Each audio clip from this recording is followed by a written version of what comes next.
Greetings to everyone. Our group's title is Inspection Case Live Maintenance Incident, and our group members are Noor Afika, Noor Shahira, Noor Sarina, Nurin Alia, and me, Clem Chua, and we are from Group 5. Our presentation contains background of inspection case, methodology, finding result, discussion, acts, law and policy for workplace safety, and conclusion. Now I'm going to present the first part, background of inspection case. This is the inspection case regarding a tragic incident that occurred on December 29, 2023 at a shopping complex in Jalan Puma, Penang, Malaysia. During routine maintenance work, a lift maintenance worker tragically lost his life. The incident took place in a confined lift shaft area and relieved several safety concerns. Preliminary investigation by the Penang Department of Occupational Safety and Health identified critical lapses in safety procedure. Specifically, there was an absence of protective equipment as well as non-compliance with standard operating procedure. As a result, the employer is now facing potential legal action under the Occupational Safety and Health Act of 1994. The shopping complex itself is a high-traffic commercial area, making the enforcement of strict safety protocol even more critical. Lift maintenance is a high-risk activity, requiring workers to use protective tools, adhere to safety guidelines, and follow proper procedure to mitigate hazards. Key stakeholders involved in this case include the deceased worker's employer, who is responsible for ensuring safety measures are implemented, the Penang DOS, which is tasked with investigating the case and ensuring compliant regulation, and the shopping complex management, which is accountable for providing a safe working environment for all contractors and workers. This incident serves as a tragic reminder of the consequences of failing to adhere to workplace safety standards. It emphasizes the importance of compliance with OSHA regulation and the employer's responsibility to safeguard their workers. Moving forward, addressing this gap will be crucial to prevent future tragedies like this one. Hello everyone, I am Noor Shaira and today I will present to you the methodology used to investigate this case. There are 4 methods used in this investigation. The first one is observation. Observation was conducted to understand the environment and identify potential safety lapses. So the first is scene examination. The lift shaft area has been inspected for hazards such as lack of protective barriers, warning signs, or proper ventilation. Evidence of non-compliance has been checked, such as missing protective gear or unsafe working conditions. The conditions of tools, equipment, and the general workspace was examined to identify any unsafe practices. And the next one is environmental factors. The shopping complexes surrounding were assessed to check whether the management provided a safe environment for workers. Traffic flow in the shopping complex were also examined to determine if it posed any risk to maintenance activities. Let's move on to the next one, which is interviews. Interviews were conducted with key individuals to gather first-hand accounts of the incident. So the first one is colleagues or team members of the deceased worker.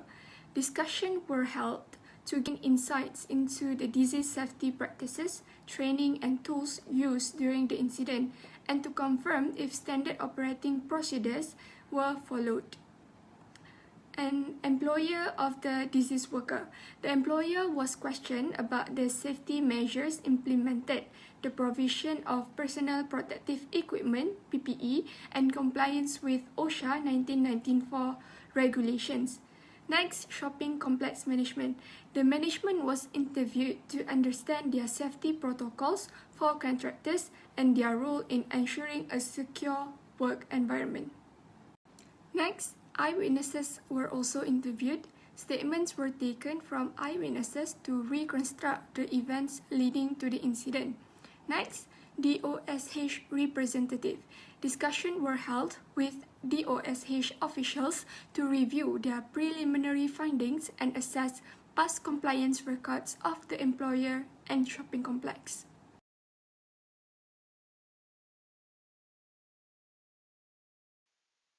Hello everyone, I'm Nurin Alia. Now we are going to see the results of this study. So we can see here the root causes of the incident is the employer negligence, inadequate training, and poor safety enforcement, the lack of proper protective equipment, PPE, warning signs, and emergency systems, combined with hazardous working conditions in the lift shaft significantly increased risks. Investigations revealed multiple safety lapses. Observations showed an unsafe work environment with poor lighting, outdated tools, and no protective barriers. Interviews confirmed inconsistent safety training, lack of PPE, and weak enforcement of protocols. The employer admitted SOPs were in place but not strictly followed, while shopping complex management failed to collaborate on safety measures. Eyewitness suggested possible mechanical failure before the incident. Documentation reviews further highlighted lapses. The worker lacked specialized training, safety protocols were outdated, and maintenance logs showed recurring but unaddressed equipment failures. DOSH reports reveal previous minor safety violation with no corrective action. Legally, the employer violated OSHA 1994, Section 15, failure to ensure safety, and Section 24, failure to provide PPE, and faces potential fines and sanctions. The case has also damaged the employer's reputation and may lead to stricter industry regulations. To prevent future incidents, strict safety enforcement, regular training, proper PPE distribution, and better collaboration between employers and property management are essential. Stronger workplace safety measures can save lives and prevent similar tragedies. Now I want to present for the discussion. For the discussion, the investigation revealed multiple safety lapses.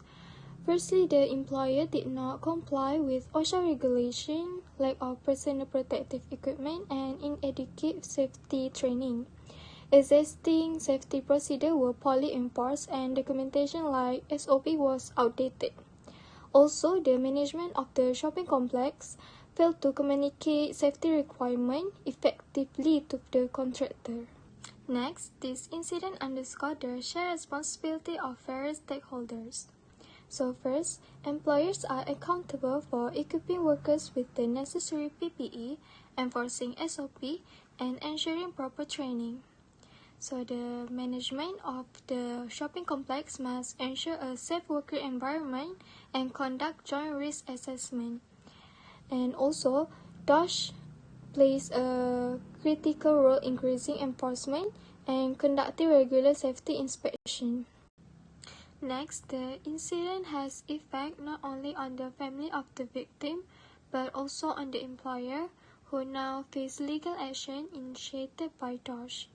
These actions include fine, sanction, and reputational damage. These cases serve as a wake-up call for industry to prioritize employee safety. To prevent similar incidents in the future, immediate measures are needed.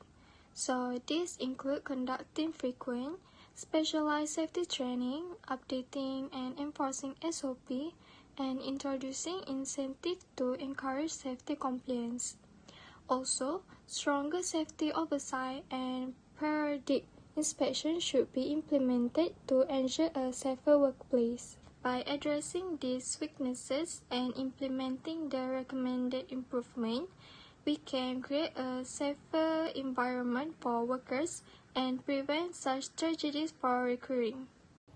Okay, I will share with you the key laws and policies that ensure workplace safety especially in high-risk jobs like lift maintenance.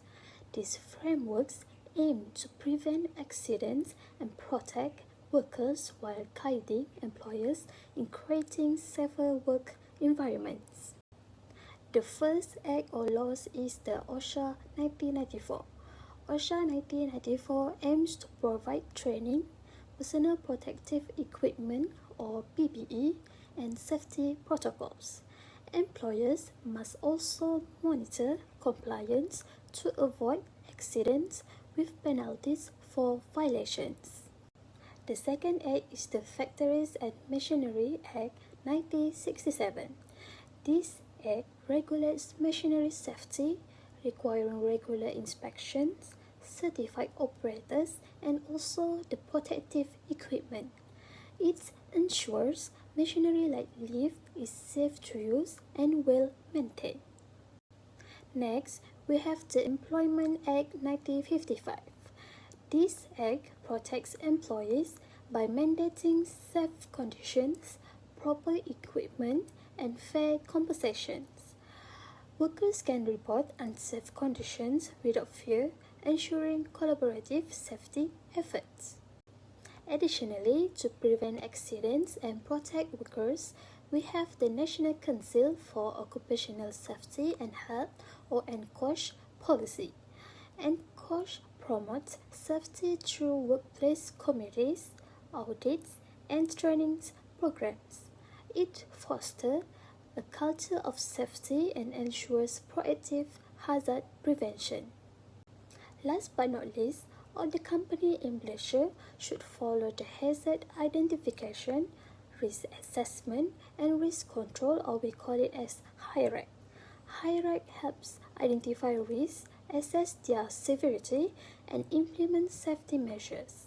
For lift maintenance, this includes safety briefings, de-energizing lift, and for protection system. By following all these laws and policies, employers can prevent workplace accidents and ensure workers' safety. These measures are vital for creating safe and compliant workplaces. Now I'm going to present the last part, conclusion. To conclude, this tragic incident involving the life maintenance worker underscores the critical importance of adhering to occupational safety and health standards. The investigation revealed significant gaps in safety procedure, including the absence of proper protective equipment and non-compliance with standard operating protocols. This deficiency highlights the urgent need for immediate corrective action to ensure worker safety and prevent such incidents in the future. Employers must take proactive steps to prioritize worker safety. This includes implementing comprehensive safety training programs, maintaining and upgrading equipment, and enforcing strict compliance with OSHA regulations. Regular safety audits and risk assessment are also vital to identify potential hazards and address them proactively. It's important to recognize that the responsibility for creating a safe worker environment does not rest solely with the employer. Site manager and regulatory bodies are play an essential role. By addressing the root causes of this incident and implementing the recommended measures, we can work toward preventing similar tragedies. Ultimately, this ensures a safer and more compliant workplace for everyone. That's all for our group. Thank you for listening.